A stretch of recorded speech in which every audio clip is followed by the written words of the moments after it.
विद्यार्थी मित्रांनो, उपयोजित मराठी या भागामध्ये आपण आपल्या पाठ्यपुस्तकात मुलाखत, माहितीपत्रक,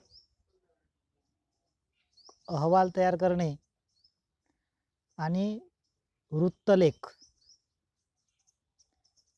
या 4 घटकांचे अध्ययन करणार आहोत. यापैकी वृत्तलेख हा जो भाग आहे, हा शासनाने कमी केलेला भाग आहे. कोविड-19 या रोगाच्या प्रादुर्भावामुळे ऑनलाईन शिक्षणाचा काही भाग 25% भाग कपात केलेला आहे आणि त्यामध्ये वृत्तलेख हा भाग आपला येतो. या भागावर तुम्हाला कोणत्याही प्रकारचे प्रश्न विचारले जाणार नाही. प्रश्नपत्रिकेत त्यावर प्रश्न येणार नाहीत, असे स्पष्ट आदेश शासनाचे आहेत. परंतु मुलाखत, माहितीपत्रक आणि अहवाल या घटकांवर मात्र प्रश्न विचारले जातील. पहा विद्यार्थी मित्रांनो, यातील पहिला जो भाग आपण शिकणार आहोत तो आहे मुलाखत. मुलाखती तुम्ही टीव्हीवर पाहता किंवा रेडिओवर ऐकता सुद्धा.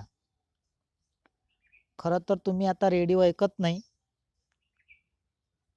सर्वांकडे टीव्ही आलेला असल्या कारणामुळे आणि रेडिओ हे साधन आता कालबाह्य झाल्यामुळे तुमचा रेडिओसोबत परिचय नाही. परंतु पूर्वीच्या काळी रेडिओवरच मुलाखती यायच्या. रेडिओ हे लोकप्रिय होते. लोक मुलाखती ऐकायचे. आता आपण मुलाखती ऐकत नाही, आपण मुलाखती ऐकतो आणि पाहतो सुद्धा, आणि ते टीव्हीवर. त्यामुळे मुलाखत हा काय प्रकार आहे हे कदाचित तुम्हाला माहीत असेल.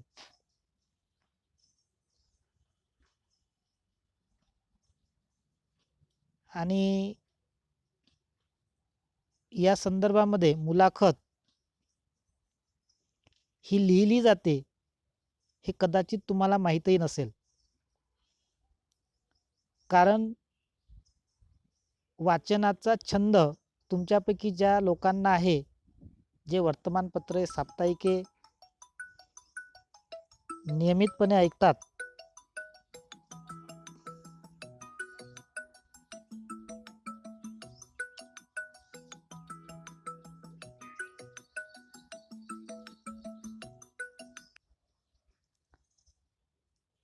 तर विद्यार्थी मित्रांनो, तुम्ही साप्ताहिक वर्तमानपत्र जर सातत्याने वाचत असाल तर मुलाखत त्यामध्ये सुद्धा छापून येतात.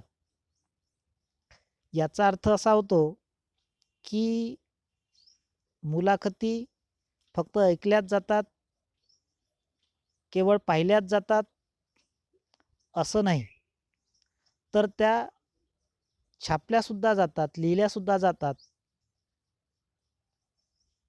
हे आपल्या लक्षात येईल. आणि यासाठीच मुलाखत कशी घ्यावी, ती कशी लिहावी, इफेक्टिव्ह म्हणजेच परिणामकारक अशी मुलाखत कशी घेतली जाते, मुलाखत घेत असताना कोणत्या गोष्टी टाळल्या पाहिजेत, कोणत्या गोष्टी आवर्जून केल्या पाहिजे, याचं ज्ञान तुम्हाला असलं पाहिजे.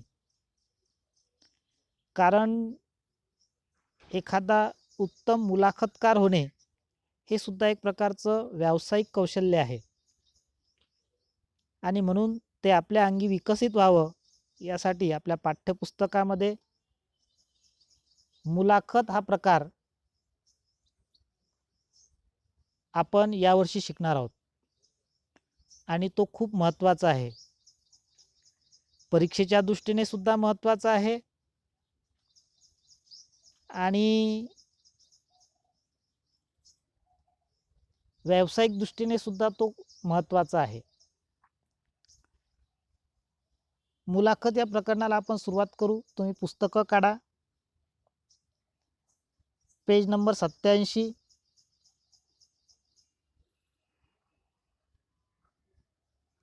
प्रास्ताविक.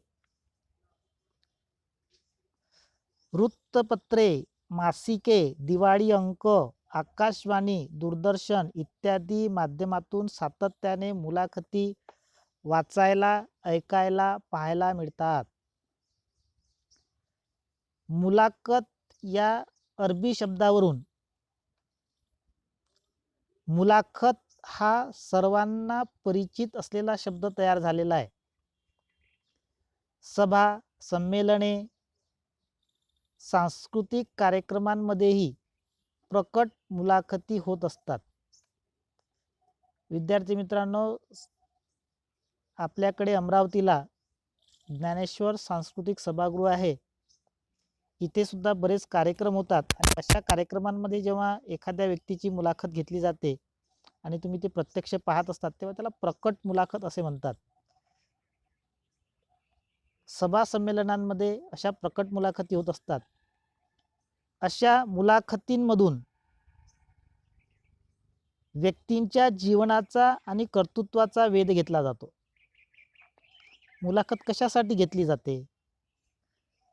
तर ज्याची मुलाखत घेतली जाते त्या व्यक्तीच्या जीवनाचा शोध घेणे, त्या व्यक्तीच्या कर्तृत्वाचा शोध घेणे, ती व्यक्ती कशी यशस्वी झाली आहे, कशी घडली आहे, हे जाणून घेण्यासाठी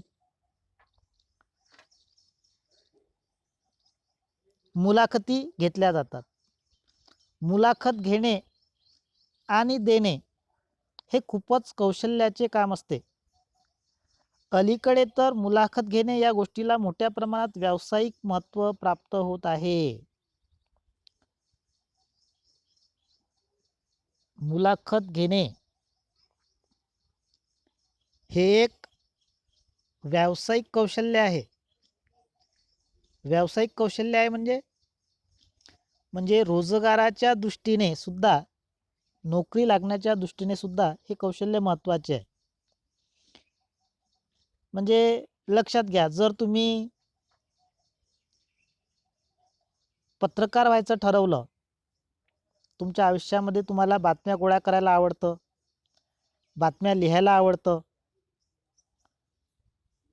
असं जर असेल तर तुम्ही हे कौशल्य प्राप्त केलं पाहिजे. याचबरोबर जर तुम्हाला चांगल्या प्रकारे जर मुलाखत घेता येत असेल तर एखाद्या वर्तमानपत्राच्या कार्यालयात तुम्ही चांगली नोकरी प्राप्त करू शकता. पुढे पहा काय लिहिलेलं आहे. म्हणूनच मुलाखतीची पूर्वतयारी कशी करावी, मुलाखत कशी घ्यावी, नोकरीसाठी एखाद्या अभ्यासक्रमासाठी प्रवेश मिळवण्यासाठी मुलाखत कशी द्यावी, त्यावेळी कोणती काळजी घ्यावी, अशा काही मुद्द्यांबाबतची माहिती आपणाला असायला हवी. विद्यार्थी मित्रांनो, मुलाखत घेता आली पाहिजे. हे जसं कौशल्य आहे तसंच जर तुम्हाला एखादी नोकरी प्राप्त करायची असेल, एखाद्या अभ्यासक्रमासाठी जर प्रवेश मिळवायचा असेल तर तुम्ही तुमची मुलाखत सुद्धा चांगल्या पद्धतीने दिली पाहिजे.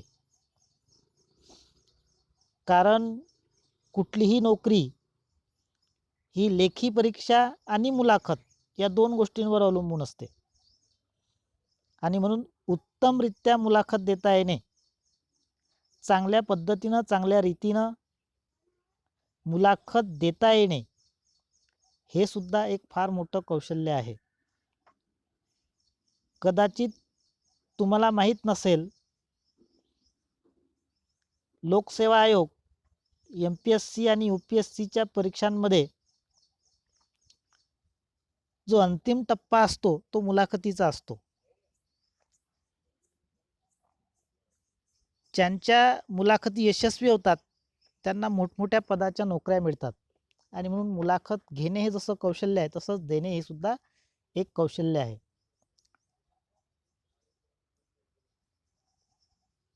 पुढे पहा स्वरूप. मुलाखत स्वरूप. मुलाखत म्हणजे संवाद, मात्र हा संवाद पूर्वनियोजित असतो व हेतुपूर्वक घडवून आणला जातो.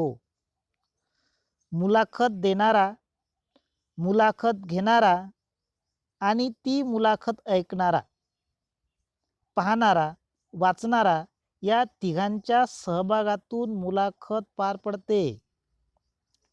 जेव्हा क्रमबद्ध प्रश्नोत्तराच्या माध्यमातून, क्रमबद्ध म्हणजे एकामागोमाग एक अशा प्रश्नांच्या आणि उत्तरांच्या माध्यमातून एक व्यक्ती दुसऱ्या व्यक्तीचे जीवन आणि कर्तृत्व श्रोत्यांसमोर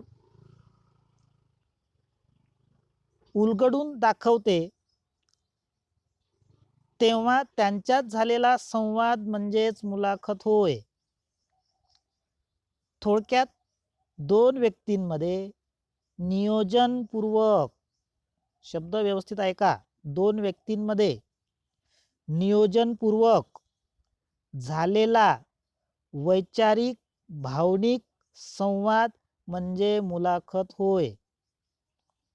मात्र या सहेतुक वैचारिक संवादासाठी म्हणजेच मुलाखतीसाठी व्यक्ती, दिवस, वेळ, स्थळ, विषय, कालावधी, उद्दिष्ट इत्यादी गोष्टी अगोदर ठरवल्या जातात. विद्यार्थी मित्रांनो, मुलाखत म्हणजे संवाद आहे, परंतु हा संवाद पूर्वनियोजित असतो. तुम्ही एखाद्या ठिकाणी तुमच्या मित्रासोबत बसता आणि एकमेकांशी संवाद साधता, पण त्याला मुलाखत असे म्हणत नाही. त्याला मुलाखत असे म्हणू शकत नाही. मुलाखत हा संवाद आहे, परंतु तो कशा प्रकारचा संवाद आहे? जो पूर्वनियोजित आहे, हेतुपूर्वक घडवून आणलेला आहे. तुम्ही दोघं मित्र गप्पा करता किंवा संवाद करता, ते कुठल्या उद्दिष्टासाठी नसते, ते नियोजित नसते, त्यात काही विशिष्ट हेतू नसतात. तो तुमचा टाइमपास चाललेला असतो. वेळ घालवण्यासाठी तुम्ही गप्पा मारत असता किंवा संवाद करत असता, त्याला मुलाखत म्हणता येणार नाही. मुलाखत ही एका विशिष्ट हेतूने, एका विशिष्ट उद्दिष्टासाठी घेतली जाते. काहीतरी हेतू असतो त्यामागे. मुलाखत देणाऱ्याचा आणि घेणाऱ्याचा सुद्धा, दोघांचेही काहीतरी विशिष्ट असे हेतू असतात.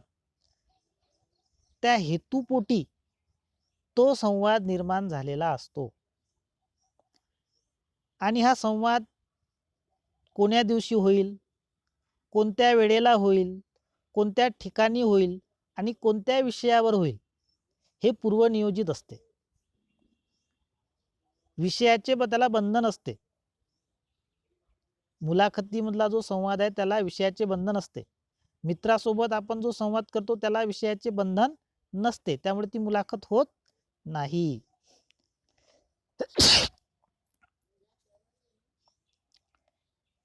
विद्यार्थी मित्रांनो, दुसरी एक महत्वाची गोष्ट अशी की मुलाखत ही त्रिकेंद्री असते.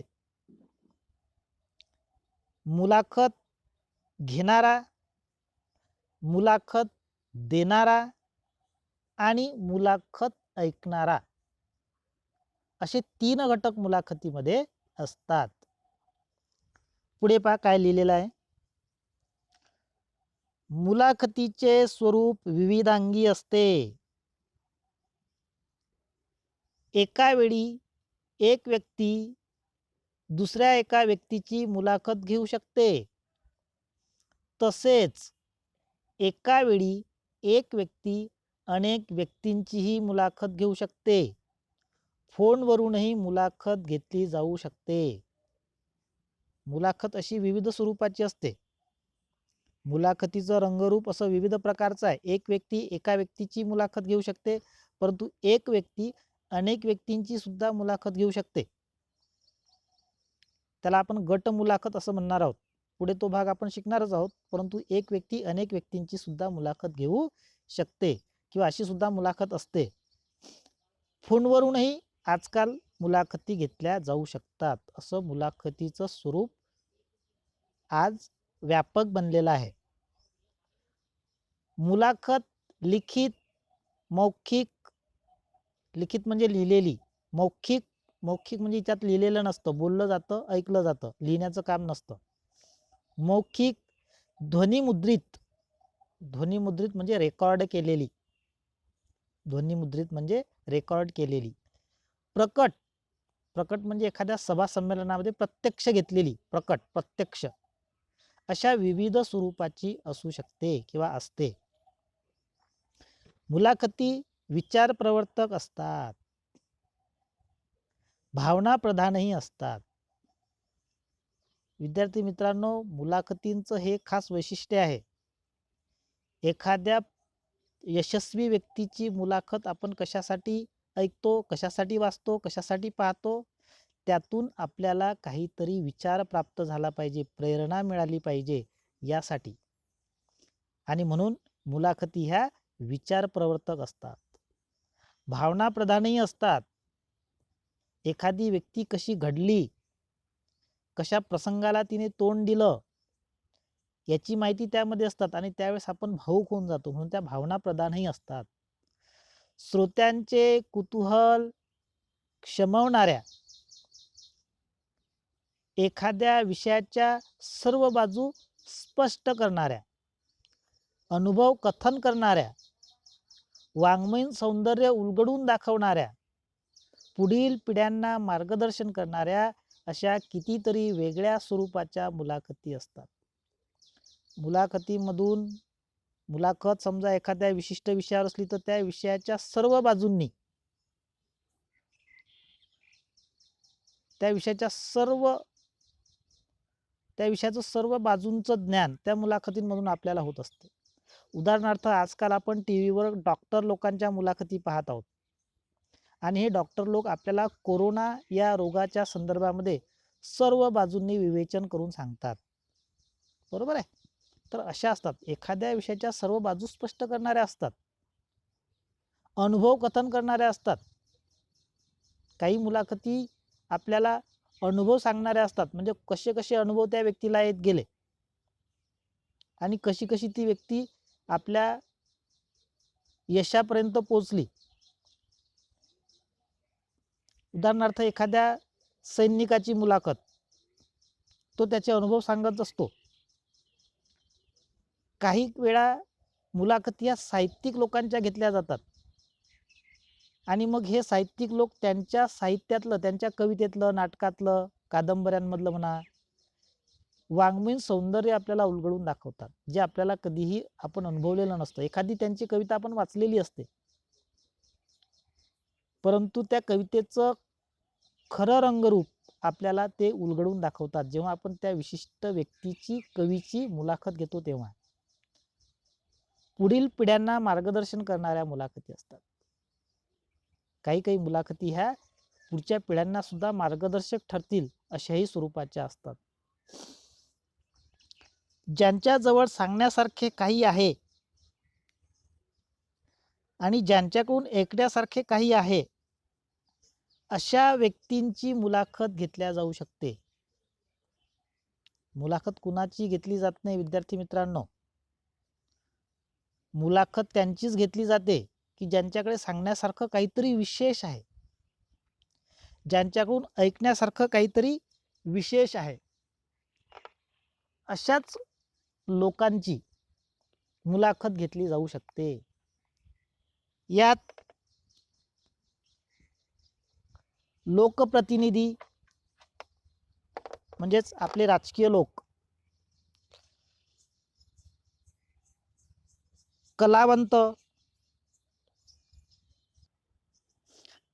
कलावंत म्हणजे अनेक प्रकारचे कलाकार लोक, उदाहरणार्थ चित्रकार, अभिनय करणारे नट, मूर्तिकार असे अनेक खेळाडू, वैज्ञानिक, डॉक्टर, अध्यापक असे असू शकतात. तसेच नामांकित असे व्यावसायिक, उद्योजक, वकील, विशिष्ट क्षेत्रातील विशेषज्ञ, तंत्रज्ञ, लेखक, कवी, गिर्यारोहक, संपादक, ज्येष्ठ नागरिक, सैनिक, वैमानिक, पुरस्कार विजेते, विचारवंत, शेतमजूर, कामगार, अगदी फेरेवाले सुद्धा असू शकतात. सामान्यतः कर्तृत्व संपन्न व्यक्ती ज्यांनी आपल्या कार्यक्षेत्रात विशेष ठसा उमटवला आहे, अशा असाधारण व्यक्ती ज्यांनी जगावेगळे आव्हान पेलून असामान्य कर्तृत्व गाजवले आहे, अशी व्यक्तिमत्वे, समाजात ज्यांच्याबद्दल विशेष आदर आहे आणि कुतूहल आहे, अशा व्यक्ती, अशा कितीतरी जणांची मुलाखत घेतली जाऊ शकते. अगदी सामान्य माणसाचीही मुलाखत घेतली जाऊ शकते. आता मी तुम्हाला अगोदर असं म्हटलं होतं की काही ज्यांच्याकडे कोणाची मुलाखत घेतली जात नाही, आणि मग पुन्हा आता तुम्ही असं म्हणता की कोणाची मुलाखत घेतली जाऊ शकते. तर नेमकं काय? तर नेमकं हे की अट फक्त एवढीच, पहा तुमच्या पाठ्यपुस्तकात लिहिलेलं आहे, अट फक्त एवढीच की त्याच्याकडे काहीतरी आगळे वेगळे सांगण्यासारखे असले पाहिजे. काहीतरी एक विशिष्ट अनुभव त्याच्याकडे असला पाहिजे. एखादा शेतकरी हा सामान्य माणूस आहे, त्याचीही मुलाखत घेतली जाऊ शकते, परंतु केव्हा? जर त्याच्याकडे काही सांगण्यासारखं विशेष असेल तर. म्हणजे उदाहरणार्थ, त्यानं एका एकरामध्ये एका विशिष्ट पिकाचं उत्पादन घेतलं असेल आणि ते विक्रमी उत्पादन घेतलं असेल, तर ते त्यानं कसं घेतलं हे इतरांना ऐकण्यासारखे असते, म्हणून त्याची मुलाखत आपण घेऊ शकतो. तुम्हाला माहित आहे की आपल्याकडे काही शेतकरी खूप कल्पक आहेत. अगदी एका एकरामध्ये साधा भाजीपाला लावतात आणि त्यातून लाखो रुपये कमवतात. परंतु हे शक्य झालेले असते त्यांच्या विशेष तांत्रिक ज्ञानामुळे. त्यांनी केलेल्या एका विशिष्ट प्रयोगामुळे ते शक्य झालेलं असतं. आणि मग तो प्रयोग नेमका काय आहे हे इतरांना समजावे, यासाठी त्या एका सामान्य शेतकऱ्याची सुद्धा मुलाखत घेतली जाऊ शकते. पुढे पहा, हेतू. मुलाखत घेण्याचे अनेक हेतू असू शकतात. मी तुम्हाला अगोदरच सांगितलं की मुलाखत हा एक संवाद आहे, परंतु या संवादाला काहीतरी हेतू असतो. आपण आपल्या मित्राबरोबर संवाद साधत असतो, परंतु त्यामागे विशिष्ट असा कोणताही हेतू नसतो. केवळ वेळ घालवणे, टाइमपास करणे, गप्पा करणे, हा त्यामागचा हेतू असतो. परंतु असा विशिष्ट काही हेतू नसतो. परंतु मुलाखत घेण्याचे अनेक हेतू असू शकतात. मुलाखत देणाऱ्याच्या व्यक्तिमत्वाचे विविध पैलू समजावून घेण्यासाठी, तसेच त्या व्यक्तीच्या कार्यावर प्रकाश टाकण्यासाठी मुलाखत घेतली जाऊ शकते. ज्या व्यक्तीची मुलाखत घ्यावयाची आहे, त्या व्यक्तीच्या व्यक्तिमत्वाचा वेध घेणे हा मुलाखतीचा हेतू असतो. त्या व्यक्तीच्या कार्यकर्तृत्वावर प्रकाश टाकणे हा मुलाखत घेण्याचा हेतू असतो. अनेकांचे जीवन म्हणजे एक संघर्ष गाथा असते. जनसामान्यांच्या मनात तो संघर्ष जाणून घेण्याची इच्छा असते, त्यासाठीही मुलाखत घेतली जाऊ शकते. विद्यार्थी मित्रांनो, बरेचदा आपण असं पाहतो की आपल्या समाजातील काही गरीब होतकरू विद्यार्थी आयुष्यामध्ये प्रचंड यश प्राप्त करतात. UPSC MPSC सारख्या परीक्षा पास करून ते मोठ्या मोठ्या पदांवर जातात. परंतु इथपर्यंत पोहोचण्यासाठी त्यांनी कमी संघर्ष केलेला नसतो. त्यासाठी त्यांनी खूप संघर्ष केलेला असतो, खूप सोसलेलं असतं आणि ते आपणाला किंवा इतरांना जाणून घ्यायचं असतं आणि म्हणून अशा व्यक्तीची मुलाखत घेतली जाते. त्यासाठीही मुलाखत घेतली जाऊ शकते. व्यक्तीच्या कर्तृत्वाबरोबरच त्या व्यक्तीच्या आत दडलेला माणूस समजून घेण्यासाठी प्रामुख्याने मुलाखत घेतली जाते. एखादी व्यक्ती ही समाजामध्ये खूप आदरणीय असते आणि म्हणून त्या व्यक्तीला समजून घेणे हा सुद्धा मुलाखतीचा हेतू असतो. विचारवंतांची विविध विषयावरली मते जाणून घेण्यासाठी एखाद्या तज्ज्ञ व्यक्तीकडून नवे काही माहीत करून घेण्याच्या हेतूने एखादी घटना सखोलपणे समजावून घेण्यासाठी मुलाखतीचे आयोजन केले जाते.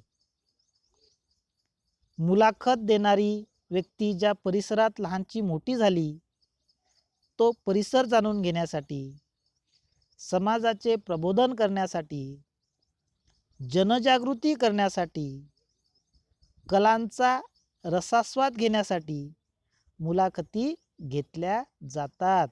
मुलाखत घेण्यामागे असे अनेक हेतू असतात. एखाद्या कवीची मुलाखत घेतली जाते, एखाद्या लेखकाची मुलाखत घेतली जाते. यामागे हेतू असतो की त्याच्या त्या कलेचा आस्वाद इतरांना मिळवून देणे. काही मुलाखती ह्या जनजागृती व्हावी यासाठी घेतल्या जातात.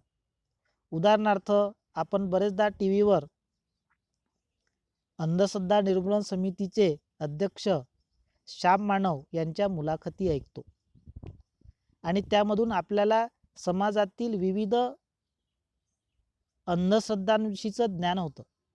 जनजागृती घडवून आणणे हा त्यामागचा हेतू असतो. समाजाचं प्रबोधन करणे हा त्या मुलाखतीचा हेतू असतो. अशा विविध हेतूंनी मुलाखत घेतली जाते. विद्यार्थी मित्रांनो, या व्हिडिओमध्ये आपण इथेच थांबू. पुढच्या तासाला आपण जर कुणाची मुलाखत घ्यायची असेल तर त्या मुलाखतीची पूर्वतयारी कशी करतात हे पाहणार आहोत. मुलाखतीची पूर्वतयारी कशी करावी लागते याबाबतचं ज्ञान, याबाबतचा अभ्यास आपण आपल्या पुढच्या व्हिडिओमध्ये करणार आहोत. तूर्त आपण येथे थांबू.